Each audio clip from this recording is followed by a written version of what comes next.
বন্দিশালায় নির্যাতনের সাথে জড়িতদের ট্রাইব্যুনালে বিচারের কথা বললেন চিফ প্রসিকিউটর। বিভিন্ন বাহিনী নিয়ে জাতিসংঘের সুপারিশ পর্যালোচনা করবে সরকার। গণহত্যার অভিযোগে শেখ হাসিনা সহ 500 জনের বিরুদ্ধে ট্রাইব্যুনালে গেল বিএনপি। ক্ষমতাচ্যুত প্রধানমন্ত্রীকে ফেরত দিতে দিল্লির প্রতি আহ্বান ফখরুলের। প্রায় 17 বছর পর নির্বাচন কমিশনের সাথে জামায়াতের ইসলামী বৈঠক। প্রয়োজনীয় সংস্কার শেষের আগে ভোটে না যাওয়ার আহ্বান।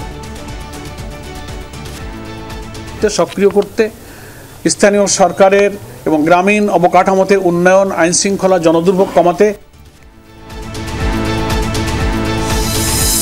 গাজীপুরে হামলায় নিহত বৈষম্য বিরোধী আন্দোলনের কর্মী আবুল কাশেমের জানাজা। আওয়ামী লীগের রাজনীতি নিষিদ্ধের দাবি।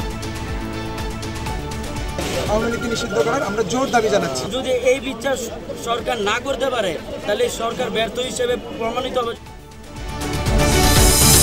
ফ্যাসিবাদী শাসন মোকাবেলায় অস্ত্র হবে শক্তিশালী ও স্থায়ী গণতন্ত্র, বললেন ডক্টর আলী রিয়াজ। জবাবদিহিতা প্রতিষ্ঠায় গুরুত্ব পাচ্ছে 7 বিষয়।